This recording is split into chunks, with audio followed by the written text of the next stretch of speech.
साध संगत जी, वाहिगुरु जी का खालसा, वाहिगुरु जी की फतेह। साध संगत जी, गुरु महाराज सच्चे पातशाह ने सानू गुरबाणी दिती है ते गुरबाणी नू पढ़ के असी अपना जीवन सफल कर सकते हैं। जे असी चाहते हाँ कि साडे जीवन विच गुरु महाराज की कृपा होवे तां सानू गुरबाणी कंठ करनी चाहिए है, गुरबाणी प्रतिदिन पढ़नी चाहिए है ते सानू गुरबाणी का अर्थ भी पता होना चाहिए है।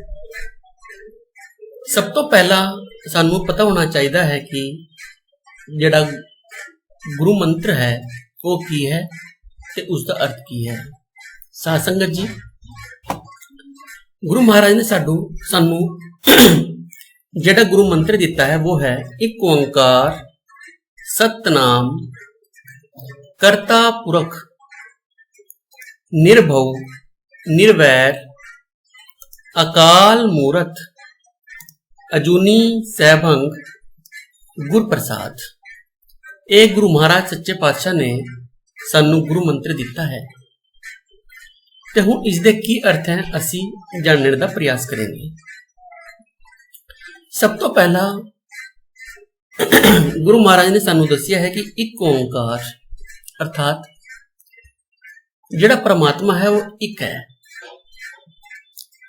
बहुत से लोग कहते हैं कि परमात्मा एक तो ज्यादा है, ब्रह्मा विष्णु महेश हनुमान जी गणेश जी ते बहुत सारे देवी देवता हैं, उन्होंने लोकी परमात्मा कहते हैं, भगवान कहते हैं। पर सच्ची गल गुरु महाराज ने सानू दसी है कि नहीं भाई, परमात्मा तो केवल एक है, एक ओंकार परमात्मा एक है। तो उसने ही सब कुछ बनाया है, उस परमात्मा ने ही सब कुछ बनाया है, उस परमात्मा ने नहीं किसी ने बनाया है। तो सब तो पहली गल जिहड़ी सानू चेते रखनी चाहिए है वो है एक ओंकार परमात्मा एक है। सतनाम ते परमात्मा का जिहड़ा नाम है वो सच्चा है। परमात्मा आप भी सच्चा है ते उसका नाम भी सच्चा है। हुण इत्थे मैं तुहानू दसना चाहता दो चीजें होंदी हैं। पहली चीज होंदी है सत्य, सत जिसनों सच कहते हैं, ट्रुथ कहते हैं। ते दूजी चीज होंदी है अवस्था, स्टेज। जिस तरह साडे शरीर की एक अवस्था है, एक स्टेज है। कहते हैं ना कि साडे शरीर की अवस्था हुण 50 वर्ष की है, 60 वर्ष की है, 70 वर्ष की है, तो वो अवस्था है। सच ते अवस्था दोनों ही वक्री चीजें हैं। ते चेते रखना साध संगत जी, जो चीज सच होंदी है वो कभी भी अवस्था नहीं हो सकती, ते जेड़ी चीज अवस्था होंदी है वो कभी भी सच नहीं हो सकती। फॉर एग्जाम्पल साडा शरीर एक अवस्था है, ऐस करके साडा शरीर कभी भी सच नहीं हो सकता, इसका नाश होना पक्का है। साडा शरीर एक ना एक दिन नष्ट हो जाना है। साडा मकान, साडी दुकान, साडी जमीन जायदाद, यह सब अवस्थावां ने, क्योंकि काल करके समय करके ये सारी चीजां नष्ट हो जाएंगियां। लेकिन परमात्मा एक ऐसा है कि वो तो आप भी सच है ते उसका नाम भी सत्य है। एक ओंकार सतनाम, परमात्मा का नाम सच है, सत्य है, ट्रुथ है। वो कभी नहीं चेंज होना, वो कभी नहीं बदलना, वो कभी नहीं खत्म होना, वो कभी नहीं मुकना, वो हमेशा रहने वाला है। करता पुरख। अगली गल सतगुरु सच्चे पातशाह ने दसी है कि जेड़ा परमात्मा है वो क्या है, वो करता पुरख है। करता पुरख अर्थात वो करने कराने वाला है। इस संसार दे विच जो कुछ भी हो रहा है ते जो कुछ भी होवेगा वो केवल और केवल उस परमात्मा की मर्जी दे विच हो रहा है। वो परमात्मा जो चाहता है वो करता है। ਤੇ ਜੋ ਨਹੀਂ ਚਾਹੁੰਦਾ वो उसकी मर्जी तो बिना कभी भी हो नहीं सकता। तो परमात्मा ही करता पुरख है। ਹੁਣ ਇੱਥੇ ਕਰਤਾ ਪੁਰਖ ਨੂੰ ਅਸੀਂ और थोड़ा डिटेल ਦੇ ਵਿੱਚ ਸਮਝੀਏ। ਕਰਤਾ ਪੁਰਖ इस संसार ਦੇ ਵਿੱਚ जो कुछ भी हो रहा है, जिन्नी भी गति इस संसार ਦੇ ਵਿੱਚ है, ब्रह्मांड ਦੇ ਵਿੱਚ सूरज चंद अनेकों करोड़ों बेअंत ਅਸੀਂ कह सकते हैं। बेअंत भी ਅਸੀਂ नहीं कह सकते, क्योंकि गुरु महाराज सच्चे पातशाह ने कहा बेअंत होए सिर भार होए, कि ਅਸੀਂ बेअंत भी कहते हैं तो भी साडे सिर ते भार लगता है। वो परमात्मा इतना विशाल है, ਅਸੀਂ अपने मन बुद्धि ਅਤੇ इंद्रियां नाल उस परम पिता परमेश्वर ਨੂੰ ਅਸੀਂ नहीं उसका पार पा सकते। हर अगम हर कथा अनंता, वो सच्चे पातशाह आप भी अगम है ते उसकी कथा भी अनंत है। मत करो वर्णन हर बेअंत है, कौन जाने वो कैसा रहे। वो परमात्मा आप भी अगम है, आप भी अनंत है, ते उसकी जिहड़ी कथावां हैं वो भी अनंत ने। ते गल आंदी है करता पुरख दी। ਤੇ ਇਸ ਸੰਸਾਰ ਦੇ ਵਿੱਚ ਜਿੰਨਾ ਵੀ ਕੁਝ ਹੋ ਰਿਹਾ ਹੈ, ਬ੍ਰਹਮਾਂਡ ਦੇ ਵਿੱਚ ਗ੍ਰਹਿ ਨਕਸ਼ਤਰ ਗਤੀਮਾਨ ਹਨ। ਧਰਤੀ ਸੂਰਜ ਦੇ ਚਾਰੋਂ ओर ਚੱਕਰ ਲਾਉਂਦੀ ਹੈ, ਚੰਦਰਮਾ ਹੈ, ਦੁਨੀਆ ਭਰ ਦੇ ਗ੍ਰਹਿ ਨਕਸ਼ਤਰ ਹਨ, ਉਹ ਸਭ ਗਤੀ ਕਰ ਰਹੇ ਨੇ। तो किस दी शक्ति नाल गति कर रहे हैं? वो परमात्मा दी शक्ति नाल गति कर रहे हैं, क्योंकि कर्ता पुरख तो परमात्मा आप है, उसने ही सब कुछ करी जाना है। तो जिहड़ा परमात्मा जो कुछ कर रहा है उस करके ही संसार दे विच सारी गतियां, सारी मूवमेंट्स, सब कुछ उस परमात्मा की मर्जी नाल ही हो रही है। असी जो कुछ भी करते हैं, असी सोचते हैं कि असी कुछ करते हैं, नहीं, असी कौन है करने वाले। जे साडे शरीर तो आत्मा निकल जानी है, फिर असी की करना है। साडा शरीर केवल एक मुर्दा है, जब तक इसदे विच परमात्मा दा अंश है जिन्हों आत्मा कहते ने, तब तक ये शरीर गतिमान है, ये शरीर चलता भी है, ये शरीर फिरदा भी है, ये शरीर खांदा भी है, ये शरीर बोलता भी है, सोचता भी है, आहार विहार भी करता है, अपने विचार भी प्रस्तुत करता है, सब कुछ करता है, क्योंकि इस शरीर दे विच उस परमात्मा दा अंश जिसनों असी आत्मा कहते हैं वो इस दे विच है। तो कहने का भाव सत्संग जी ये है कि संसार दे विच जो कुछ भी हो रहा है, जो कुछ भी घटनावां घट रही हैं, वो परम पिता परमेश्वर अकाल पुरख वाहिगुरु की मर्जी नाल घट रही हैं, क्योंकि कर्ता पुरख वो आप है, वही करने कराने वाला है, उसकी मर्जी तो बिना कुछ भी नहीं हो सकता। अगली गल सच्चे पातशाह ने फरमाई है निर्भव। निर्भव का मतलब होता है कि वो परमात्मा किसी से नहीं डरता, उसका किसी दे नाल कोई बैर नहीं है,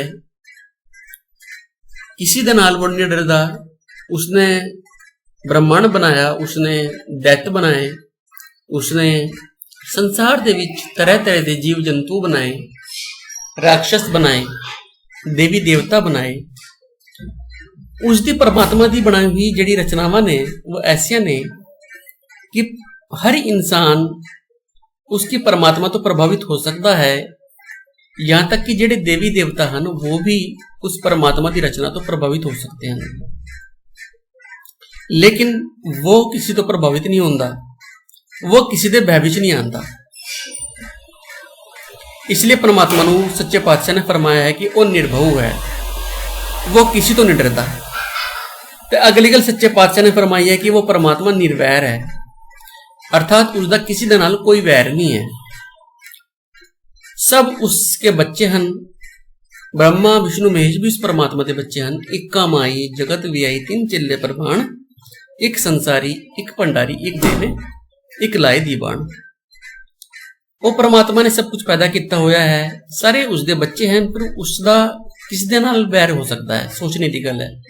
उस परमात्मा का किसी दे नाल कोई वैर नहीं है। भावें लोकी परमात्मा नूं गाल कड्डी जांदे ने, परमात्मा नूं कुछ ना कुछ कहे जांदे ने, लेकिन ਉਹ परमात्मा उसका किसी दे नाल कोई वैर नहीं है, सब उसके बच्चे हैं, वो सबको अपने बच्चा वर्गे प्यार करता है, वो निर्वैर है, किसी दे नाल उसका कोई वैर नहीं है। ते अगली गल सच्चे पातशाह ने फरमाई है अकाल मूरत, अर्थात जिहड़ा परमात्मा है वो अकाल मूरत है। अकाल का अर्थ होंदा जिसदा काल नहीं होंदा। हुण तुसीं कहोगे कि भगवान तो मरदे ही नहीं, ते इत्थे एक गल तुसीं बिल्कुल क्लीयर कर लो साध संगत जी कि जिहड़ा परम पिता परमेश्वर है, जिसनूं सिख धर्म दे विच अकाल पुरख कहा जाता है, उस अकाल पुरख ने ब्रह्मा नूं बनाया है, विष्णु नूं बनाया, महेश्वर नूं बनाया, महेश अर्थात शंकर जी नूं बनाया, ते दुनिया भर के करोड़ों बेअंत देवी देवताओं नूं बनाया। ते इस गल नूं चेते रखना साध संगत जी, जितने भी देवी देवता हैं, भावें ब्रह्मा विष्णु अते महेश होवे, उन्हां दा भी काल है, उन्हां दा भी काल है। वो भी एक समय ऐसा आ जाना है कि उन्हां दा भी अंत होना है, ते वो भी परमात्मा दे विच ही वापिस चले जाणगे जिस परमात्मा ने उन्हां नूं पैदा किया है। जिस अकाल पुरख ने, जिस सच्चे पातशाह ने, जिस पार ब्रह्म परमेश्वर ने ब्रह्मा विष्णु महेश अते और देवी देवताओं नूं पैदा किया है, ये सभी देवी देवतावां एक समय ऐसा आ जाना है कि वापिस उस परमात्मा दी विच ही चले जाणगे। अर्थात इन्हां दा भी समय है, इन्हां दा भी उम्र है, इन्हां दी भी एज है। भावें एक गल अलग है कि उन्हां दी एज अरबों खरबों साल है, असीं उसदी कैलकुलेशन भी नहीं कर सकते, इन्ना समय है उन्हां दी एज दा, उन्हां दी उम्र दा। लेकिन सच्चे पातशाह ने फरमाया है, गुरु गोबिंद सिंह महाराज सच्चे पातशाह ने फरमाया है कि जितने भी देवी देवता हैं, इन सब दा समय है, ये सब काल दे फेरे दे विच हैं, ये सब काल दे फेरे दे विच हैं। केवल एक परमात्मा, एक अकाल पुरख ऐसा है जिहड़ा काल दे फेरे दे विच नहीं है। क्यों? क्योंकि उसने आप काल नूं बनाया है, उस अकाल पुरख ने आप ही काल नूं बनाया है। तो जिसने आप ही काल नूं बना दिता है, वो किस तरह काल दे फेरे दे विच हो आ सकता है? तो परमात्मा अकाल मूरत है, वो कदी नहीं मरदा, वो कदी नहीं मरदा। उसका उम्र कितनी है असी नहीं जान सकते, कोई नहीं जान सकता। सच्चे पातशाह ने भी कह दिता है कि उस परमात्मा नूं नहीं जाना जा सकता। वो परमात्मा अकाल मूरत है, उसकी कोई उम्र नहीं है, वो कदी नहीं मरना, वो नाशवान नहीं है, वो अविनाशी परमात्मा है। अकाल मूरत के बाद सच्चे पातशाह ने फरमाया है अजूनी। अगली गल परमात्मा के बारे में सच्चे पातशाह ने फरमाई है अजूनी, अर्थात वो जिहड़ा परमात्मा है वो योनि दे विच नहीं आंदा। ब्रह्मा विष्णु महेश अते और देवी देवता ऐसे हैं जो इस संसार दे विच योनियां दे विच आए हैं। विष्णु जी ने अवतार लिता है संसार दे विच रामचंद्र दे रूप दे विच, कृष्ण जी दे रूप दे विच, ते और दूजे अवतार लिते हैं। लेकिन उस परम पिता परमेश्वर अकाल पुरख वाहेगुरु वो कदी अवतार नहीं लेंदा, वो कदी योनि दे विच नहीं आंदा, वो कदी जुन्ना दे विच नहीं आंदा। उसने अपने बनाए हुए ब्रह्मा विष्णु महेश अते और दूजे देवी देवता नूं इस काम ते लाया हुआ है, उन्हां दी ड्यूटी लाई हुई है कि तुसी जाओ संसार दे विच अवतार धारण करो ते संसार दे विच जिहड़ा पाप वध रिहा है उसनूं तुसी कम करो, संसार के लोकां नूं तुसी उपदेश दो। लेकिन वो आप कदी भी योनि दे विच नहीं आंदा, जुन्ना दे विच नहीं आंदा। यह उसका अटल नियम बनाया हुआ है। वह परमात्मा कदी भी जोना दे विच नहीं, ना तो कदी आया है और ना कदी आवेगा। यह उसका अटल नियम है परमात्मा का, वो अजूनी है। सहभंग, आगे सच्चे पातशाह ने फरमाया है कि वह परमात्मा सहभंग है। सहभंग का मतलब होता है जिसका प्रकाश खुद अपने आप से होया है।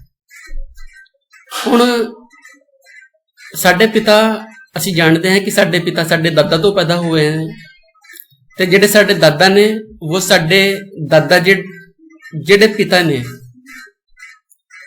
उन तो पैदा हुए ने। असी जानते हाँ कि जिहड़े साडे पूर्वज हैं वो कहीं ना कहीं अपने पिता नाल ही पैदा हुए ने। कोई भी व्यक्ति इस संसार दे विच जो भी जन्मा है वो अपने पिता नाल माता पिता नाल ही जन्मा है, यह गल स्पष्ट है। लेकिन वो परमात्मा उसका केड़ा माता पिता है, उस अकाल पुरख का माता पिता कौन है? तो सच्चे पातशाह ने दसिया है कि सैभंग अर्थात वो अपने आप ही पैदा हुआ है, अपने प्रकाश नाल, अपनी शक्ति नाल, अपने प्रकाश नाल वो परमात्मा आप ही पैदा हुआ है। उसनो किसी ने पैदा नहीं किया। उस परमात्मा ने सब कुछ पैदा किया है। उस परमात्मा ने सब देवी देवताओं को बनाया, उस परमात्मा ने संसार नू बनाया, ब्रह्मांड नू बनाया, उस परमात्मा ने हर चीज नू बनाया।